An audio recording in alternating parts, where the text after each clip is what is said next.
30 Minutos de Flamengo, o podcast do Globo 100% dedicado ao torcedor rubro-negro. Fala, torcedor rubro-negro! Estamos começando mais um programa 30 Minutos de Flamengo, o podcast semanal do Jornal o Globo, dedicado exclusivamente ao Mengão. No nosso episódio de hoje, gravado depois das vitórias sobre Bahia e Fortaleza pelo Brasileirão, já são 3 seguidas, a gente vai comentar 2 temas principais. O primeiro mês de Domi, que segundo os números é melhor do que o primeiro mês de Jesus, e os 2 casos de coronavírus confirmados na equipe, os goleiros César e Diego Alves. Como é que fica a posição embaixo das traves sem o goleiro titular e o reserva imediato? Jesus encaminhou o Fla com 3 títulos só em 2020 e deixou para Domenech Torrent o trabalho mais fácil e ao mesmo tempo mais difícil do mundo. Mas o treinador tem números até melhores que os do português no início do trabalho, 58% de aproveitamento contra 50% de Jesus ano passado, conforme uma matéria publicada por Diogo Dantas no Jornal o Globo, nesse dia 7 de setembro, feriado de independência. O catalão viveu seus altos e baixos no início do trabalho, mas depois de uma série de bons resultados, a discussão da vez é o polêmico rodízio no time titular, que até agora não foi repetido em 2 jogos. Então, antes de chamar o nosso convidado da vez, vou perguntar meu camarada Diogo Dantas, setorista do Flamengo no Caderno de Esportes do Jornal o Globo. Diogo, a gente já recebeu aqui no nosso podcast o integrante da diretoria rubro-negra, o Bruno Spindel, no episódio passado. Quem não ouviu, está disponível para ouvir no Spotify, no iTunes, em qualquer dos seus reprodutores de podcast e no YouTube. E o Bruno deu todas as garantias da confiança no trabalho do Domi. Mas como é que é vista essa instabilidade lá dentro do Flamengo? Que, inclusive, esse rodízio deixou até o Gabigol no banco contra o Fortaleza. Fala aí, Diogo. Tudo bem, Giovanni? Prazer falar com você. Um abraço aí a todos os ouvintes. Queria trazer logo para o papo aqui, já que a gente está falando, né, dessa sequência positiva e ao mesmo tempo uma polêmica no Flamengo, né? A cara do Flamengo. Então a gente traz aí o Renan Moura, da Rádio Globo CBN. Tudo bem, Renan? Prazer estar com a gente aí. Tudo ótimo, Diogo. Valeu também pelo convite aí, Giovanni. Estou à disposição para a gente falar um pouco sobre essa situação envolvendo o Flamengo. Tá relembrando tempos atrás, quando o torcedor sofreu bastante com o camisa 1, né, Diogo? Pois é. Essa questão do goleiro é importante, vamos falar no segundo bloco. Agora, no início, a gente vai tratar um pouco desse rodízio, né? E mais uma situação aí que envolve um atleta satisfeito em não atuar. O Gabigol, depois de marcar o gol que deu a vitória contra o Fortaleza, saiu um pouco chateado, né? E o que a gente queria explicar, né, Renan e Giovanni, é que esse rodízio é um novo formato de trabalho aí que o Domi trouxe para o Flamengo, né? Desde a saída do Jorge Jesus, essa troca constante de time, jogo a jogo, tem acontecido muito por conta desse contexto de pandemia, né? Maratona de jogos, o brasileiro vai ter Copa do Brasil, vai ter Libertadores agora em setembro sendo retomada, e ele não repete o time, né? O Flamengo tem um desempenho bom, depois de alguns jogos um pouco tropeçando, consegue aí um aproveitamento até melhor, o Domi, em relação ao Jorge Jesus, mas internamente ainda não convenceu totalmente os jogadores de que esse é o melhor formato, né? Então, Renan, eu queria trazer um pouco a sua percepção aí. O que você está achando? Você acha que ele vai conseguir convencer? Você acha que o torcedor, de alguma forma, também já está convencido disso? Eu vou fazer de trás para frente. Eu acho que o torcedor ainda não está convencido, mas eu acho que pode dar certo essa questão do rodízio do Domi Torrent. Por quê, Diogo? E por quê, Giovanni? Porque ele ainda não conhece todo o elenco que ele tem à disposição. Alguns jogadores, características e tudo mais. Tem um elenco aí de pouco mais de 30 atletas, já utilizou grande parte deles. Eu acho que com exceção do Neneca, do Lázaro, PP e do Pires da Mota, eu acho que o Domi já utilizou quase todos esses jogadores. Mas ele vai ter uma sequência pesada agora em setembro, né? Com jogos principalmente fora de casa.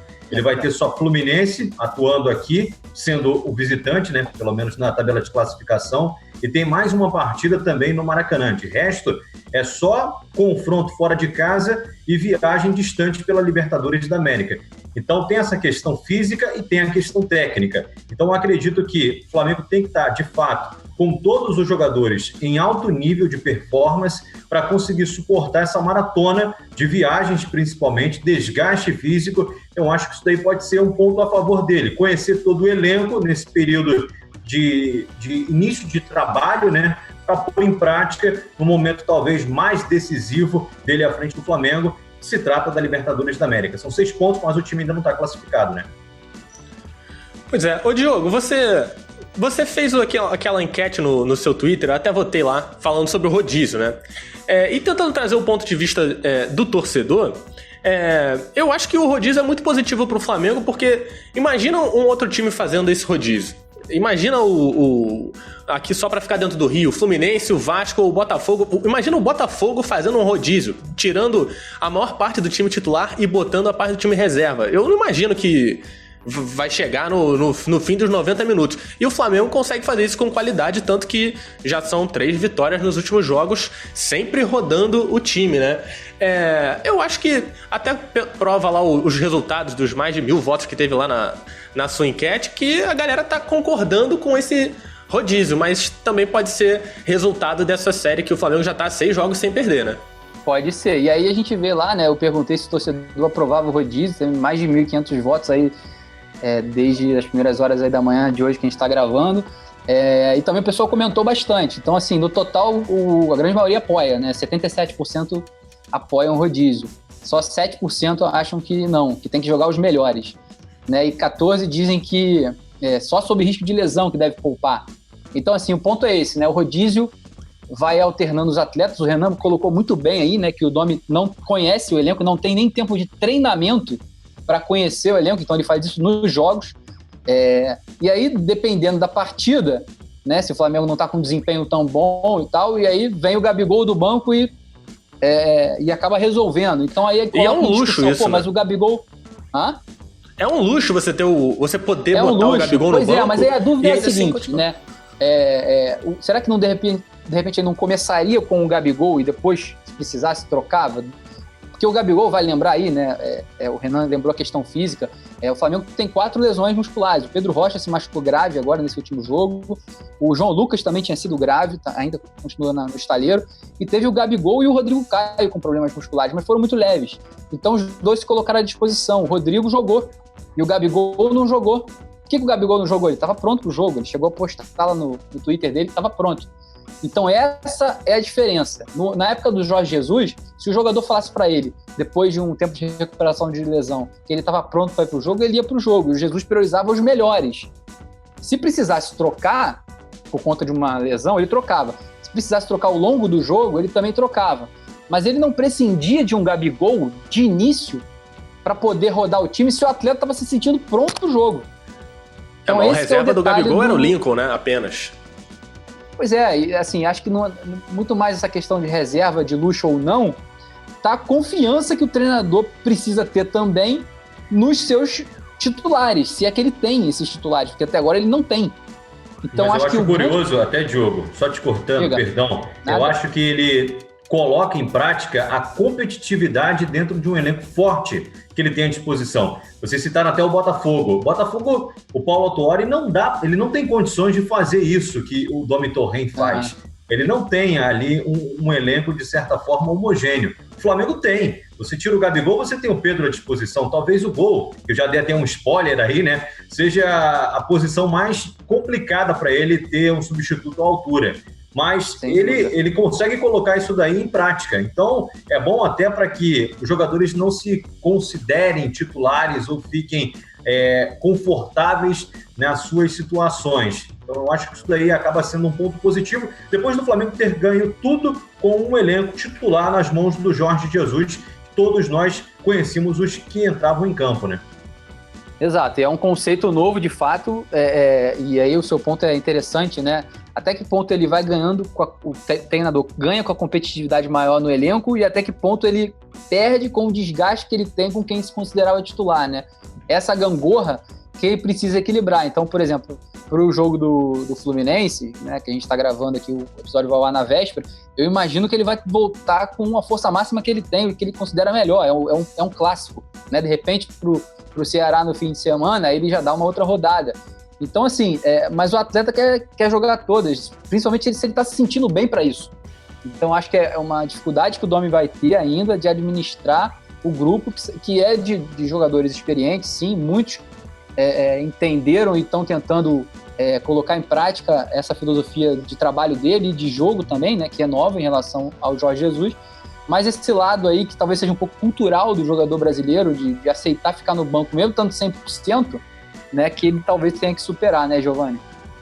Pois é, mas aí eu acho que também chega, pela questão do calendário, chega um momento que o Domi vai precisar decidir qual que é o time titular, pelo menos no papel, né? Porque o Flamengo vai ter, nesse mês agora, uma série de jogos muito difíceis, inclusive 3 pela Libertadores, como a gente tá falando aqui, e o próximo é em menos de 10 dias, contra o Del Valle fora de casa. Na altitude. Na altitude, enfim, não cansa de aparecer problemas assim pro Domi, né? Tem até a questão que a gente vai comentar no segundo bloco, como a gente já falou, da posição debaixo das traves, que eu acho que é onde vai haver a principal queda de rendimento, assim, entre aspas, né? Entre o Diego Alves e qualquer um que vá substituir ele nesse jogo. Antes da gente fechar esse tema, então, e partir pro nosso segundo bloco, a última questão é que a fase é uma coisa impressionante, né? Porque o Domi começou com 2 derrotas, uma delas, inclusive, inimaginável, né? De 3-0 para o Atlético Goianiense, mas agora, como eu falei, o Flamengo já está invicto a 6 jogos, tá com 3 vitórias seguidas, uma delas contra o Santos fora de casa, que é uma raridade no caso do Flamengo. É o caso do Domi usar a fase ao favor dele também, né? Porque, enfim, se a gente estivesse tendo essa discussão após o segundo jogo, a gente estaria aqui com vários comentários da torcida falando para devolver o técnico para a Espanha, falando que auxiliar não ganha nada, né? Porque ninguém contratou o Murtosa depois que o Filipão foi campeão em 2002, né? Mas aí a fase agora tá a favor do Domi. Isso pesa muito para uns jogos decisivos, como é o caso do 6º Fla-Flu do ano agora, e daí o do Fluminense, né, Renan? Com certeza. Só um detalhe, essa enquete do Diogo nas redes sociais, a galera só tá valorizando também, Diogo, esse rodízio, porque o time tá vencendo, tá? Porque se tivesse numa draga, duvido que a torcida ia apostar que o rodízio dá certo. O torcedor é muito curioso. Estão falando que a imprensa é contra o rodízio, não tem nada disso. A gente, inclusive, trouxe esse episódio hoje para explicar bastante, tentar detalhar, mas realmente, lá, além da votação expressiva a favor, nos comentários, né, tem muita gente colocando aqui, ó, ele é o técnico, o Maicon Gustavo botou lá, ó, ele é o técnico, faz o que achar melhor e a nação tem que aceitar. O outro aqui, cito o que o Giovanni falou, né, com o elenco de qualidade dá para ter rodízio sem perder competitividade. É interessante, o Denis Silva que colocou aqui também. Então, assim, há essa percepção do torcedor de fato que com um elenco de qualidade o Flamengo consegue rodar bem. E desde que o Gabigol fez o gol contra o Fortaleza e saiu um pouco chateado, eu vejo também comentários do pessoal falando, tá muito mimado, treina mais para jogar, ou então espera, tem que poupar porque lá na frente vai precisar de você e tal. Então, assim, só que o modelo que o Jorge Jesus implementou, em que ele confiava na palavra do jogador, em que ele não fazia rodízio.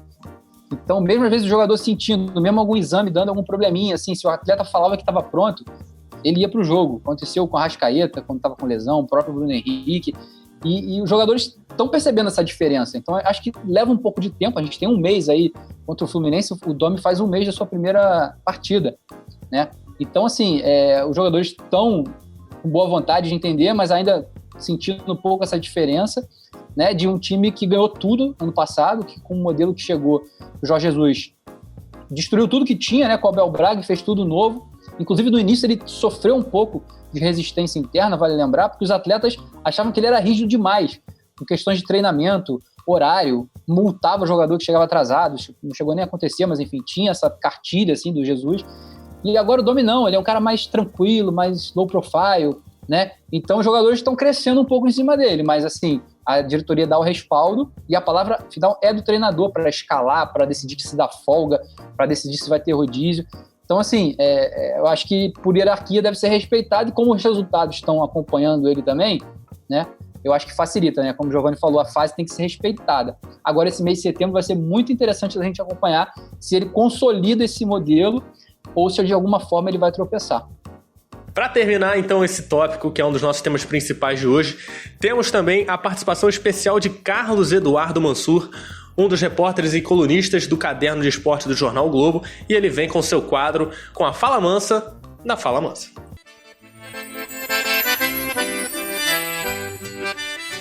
Um abraço para você, Giovanni, Renan Moura, Diogo Dantas. Vocês provavelmente já ouviram falar em Julio Velasco. Ele foi eleito o melhor treinador de vôlei do século XX. E por que eu estou falando dele? Vocês devem estar estranhando. Ele também foi diretor esportivo em clubes de futebol, por exemplo, na Lazio. E ele tinha uma frase, ele dizia: 10 Maradonas e um bom goleiro não formam o melhor time possível. O que ele queria dizer com isso? É claro que ele partia de um exagero, de uma situação extrema, mas ele queria dizer que o jogo de futebol ele exige interações entre os jogadores, exige talentos complementares e precisa levar em conta o contexto da competição, o contexto do elenco, enfim, uma série de fatores. Nem sempre é tão óbvio. Pegue os jogadores mais técnicos, junte esses jogadores e você terá o melhor time possível. Isso serve, por exemplo, para um debate recente do Flamengo, a questão do rodízio e mais especificamente do Gabigol.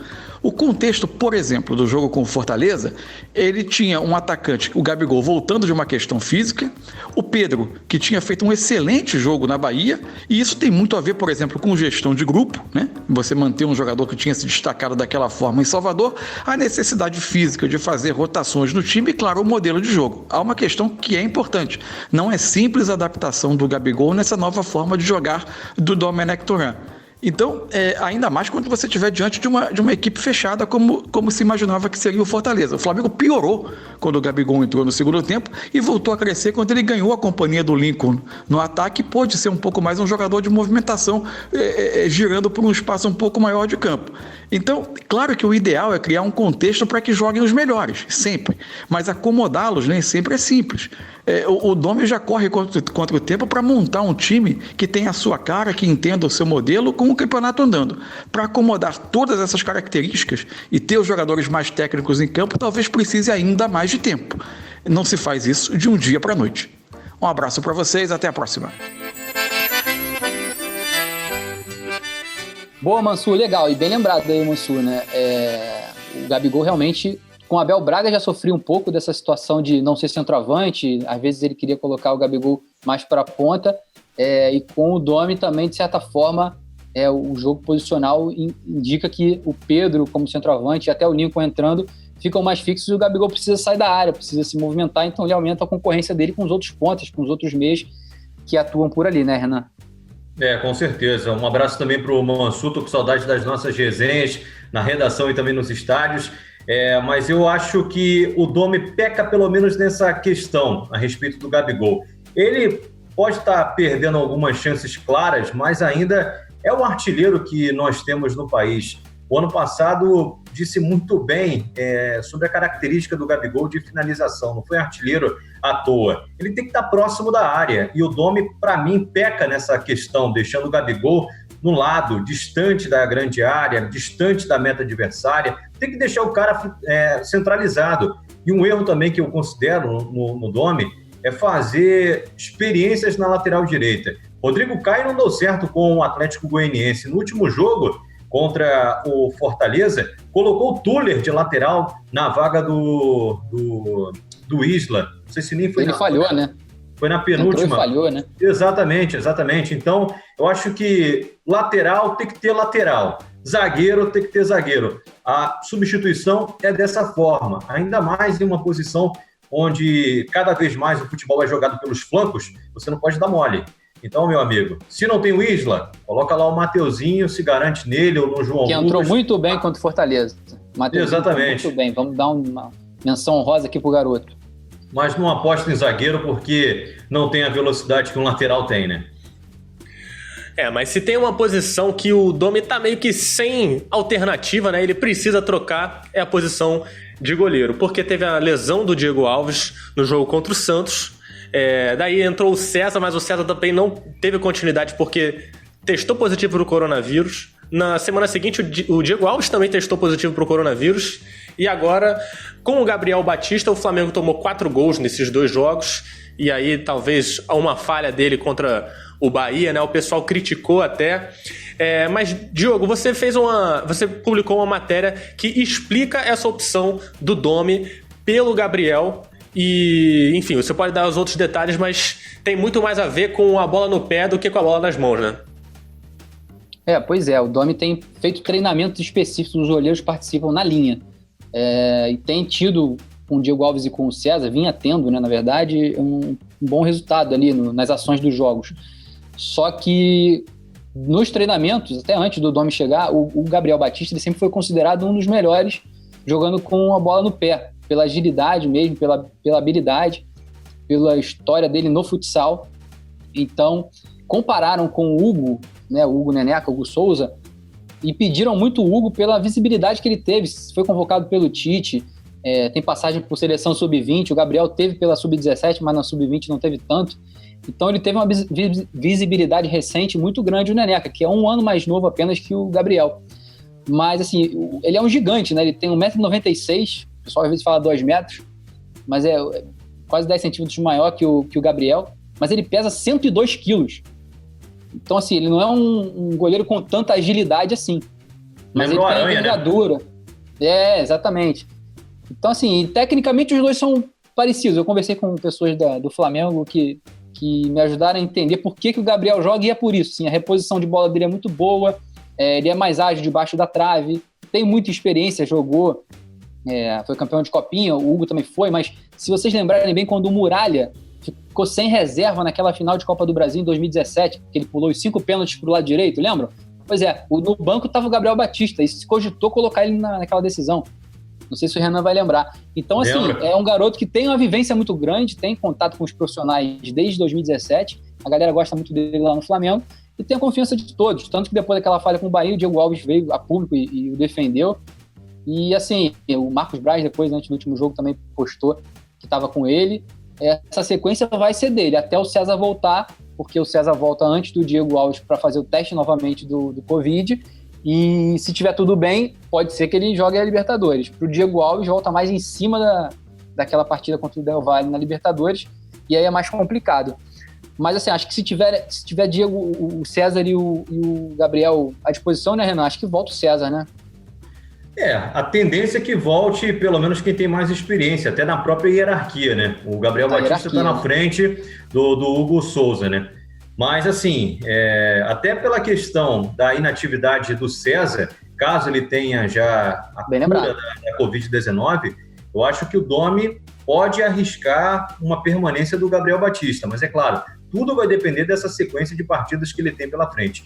O Gabriel Batista está muito inseguro na meta do Flamengo. Isso está muito claro. Com as mãos, ele cometeu uma falha que talvez não cometeria na base, no jogo contra o Bahia, dando aquele tapa para o lado e não fechando o poste direito. Contra o Fluminense, no início da temporada, ele também sofreu aquele gol de calcanhar do Nenê, que ele poderia também ter salvo aquele gol. Ou seja, ele vem cometendo algumas falhas nessa temporada de 2020 que talvez ele não cometeria se tivesse uma sequência de jogos. E essa sequência está aí à disposição para ele. Então, eu acho que ele tem a grande oportunidade de disputar esse jogo de retomada, digo até de reestreia da Libertadores da América, justamente pela sequência que o goleiro precisa ter. Eu ainda não quero fazer nenhuma crítica direta ao Gabriel Batista, até porque quando ele surgiu lá em 2017, como você bem lembrou, como um provável substituto do Thiago e também do Alex Muralha, ele vinha muito bem, tinha sido campeão da Copa São Paulo de Futebol Júnior, foi a grande vitrine para o Gabriel Batista. É um goleiro jovem, tem uma boa envergadura, boa agilidade, então prefiro aguardar pelo menos esses próximos jogos para apontar o dedo para o Gabriel Batista ou bater palmas para ele. E a posição o Flamengo vive, né? Desculpa, Giovanni, o Flamengo vive esse drama do gol ali desde a época do Muralha mesmo, né? Contratou o Diego Alves e nunca contratou um reserva, que se machucou, né? E nunca contratou um reserva que a torcida fique 100% tranquila. Todo mundo gosta do César, admira o trabalho dele, a postura dele, profissional, mas entende, né? Ele chegou a ser emprestado algumas vezes, entende que ele não é um goleiro do nível do Diego Alves, né? Não chega próximo ali. Então, assim, talvez esses jovens aí, tendo um pouco de sequência com o problema de saúde do César de ter testado positivo, de repente essa hierarquia, mais em algum tempo, no Flamengo muda, né? Porque sempre se fala na possibilidade de contratar um outro goleiro. Passa a janela aí desde 2017, 2018, a diretoria nova assumiu em 2019, e já continuaram falando na possibilidade de contratar um segundo goleiro. Mas a garotada tá ali, é a posição em que, de fato, não joga muito, né? O titular joga bem mais, não jogam muito os reservas, mas quando tem garotada ali e aparece a brecha, eles aproveitam, né? Acabam tendo uma sequência, né? Então, É isso que eu ia falar, que a posição de goleiro reserva ela é muito ingrata. E a do terceiro goleiro é mais ingrata ainda, porque o jogador precisa, de alguma maneira, se contentar em quase nunca jogar, mas quando ele precisar ser ativado, né, ele vai precisar jogar imediatamente. E aí, claro, o jogador não tem o ritmo, e às vezes no meio da partida, como foi o caso do César contra o Santos, tem que se aquecer ali de uma hora para outra, né? E isso certamente tem um impacto muito grande, como a gente vem conversando, né? Não dá para o César entrou numa partida aí recentemente, também não foi tão bem, não. Deu uma reposição de bola ali, quase entregou um gol aí. Não lembro exatamente se foi contra o Coritiba. Mas eu acho que essa posição de goleiro, se você também contrata um ali no mesmo nível do Diego Alves, né, o cara vai brigar com o Diego Alves. O Diego Alves não gosta que ninguém brigue com ele também, não. Ele quer jogar todas. Se tem rodízio no time inteiro, no gol eu acho que a situação é um pouco diferente. Ele já teve a situação que teve com o Dorival Júnior, porque o César ia ganhar a oportunidade de ter uma sequência e ele não aceitou. Então, assim, o Flamengo está renovando o contrato dele, aí termina no final desse ano, vai ficar até 2022, provavelmente, mas não indica que vai contratar um outro goleiro. Então, esse rodízio, quando acontecer no gol, como vem ocorrendo agora, por força de problema médico, vai deixar o torcedor com a sensação de que quem tá vindo vai vir tapar um buraco ali, mas volta logo o Diego Alves. E pelo que a gente viu aí, ele tem uma lesão no ombro, uma lesão que não é grave, é tendão aqui do ombro, enfim, é uma coisa complicada pro goleiro, porque tem queda, tem que, enfim, sair do gol. Reposição, né? A reposição então, com as mãos também que existe. Ele vai voltar para fazer o teste do Covid, mas ele principalmente tem que voltar para se recuperar dessa lesão. Então, assim, ele precisa treinar minimamente para recuperar força ali nessa região, para ter os movimentos todos 100%, para ter a parte física, que ele está aí um tempão parado, então ele tem que recondicionar.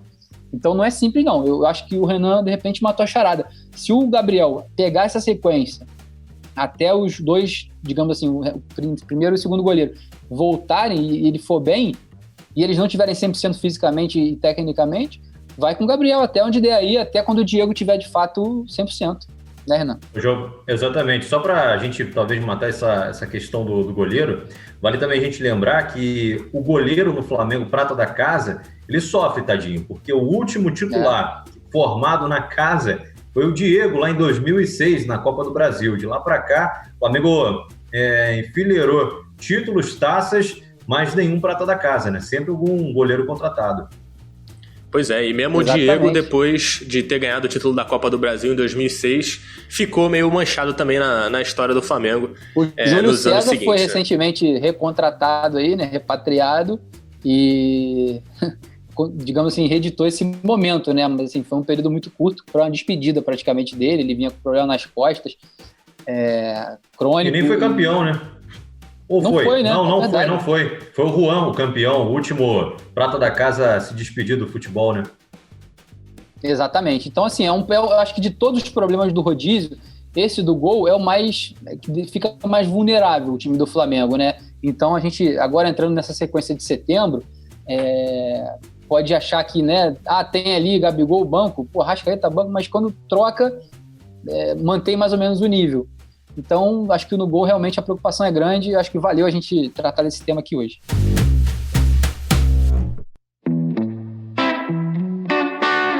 É isso, e qualquer um que seja o goleiro do Flamengo titular, certamente não vai faltar trabalho, porque a sequência agora em setembro é dura. E aí aproveito pra gente já entrar nos acréscimos do nosso episódio, já vamos nos despedir daqui a pouquinho, mas só lembrando que o Flamengo joga com Fluminense na quarta-feira e Ceará no domingo. Depois de mais uma edição do nosso podcast, o Flamengo vai ter Del Valle e Barcelona de Guayaquil pela Libertadores. E ainda fechando o mês, porque o pessoal brinca que agosto é interminável, mas esse setembro do Flamengo que tá realmente puxado, vai ter Palmeiras fora de casa e ainda mais um jogo contra o Del Valle antes de chegarmos em outubro. Não dá nem pra gente fazer uma previsão aqui, né? Porque com tantos jogos e um clássico e jogo da Libertadores, o Flamengo vai decidir a vida dele no resto da temporada só nesse mês de setembro, né? Como é que você vê essa sequência, Renan? Brasileirão, o Flamengo conseguiu uma pontuação interessante para depois voltar o foco para a Libertadores da América. É claro que tem jogos aí, talvez, de 6 pontos, né? Principalmente contra o Palmeiras, que eu encaro como um dos favoritos também nessa luta pelo título nacional.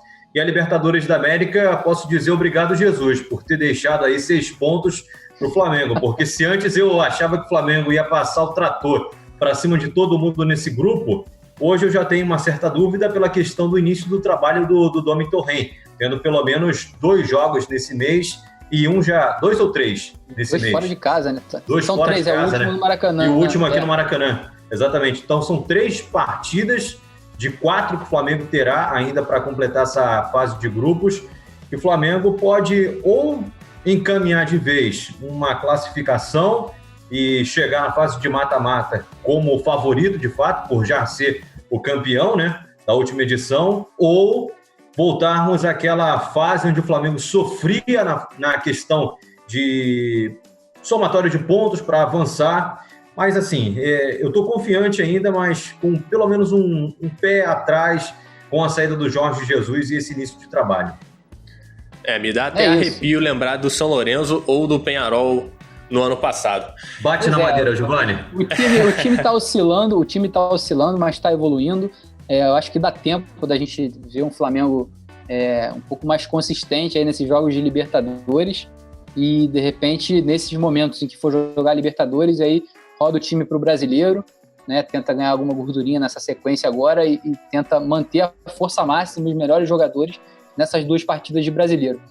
Mesmo que esse rodízio continue, acho que o Domi não vai brigar com a realidade, né, dos fatos. Então, eu entendo que se colocar força máxima nesses jogos, o Flamengo não vai causar muito susto para classificar, não. Agora, realmente é um momento de transição, né, de trabalho. Não é do dia para a noite que isso vai acontecer.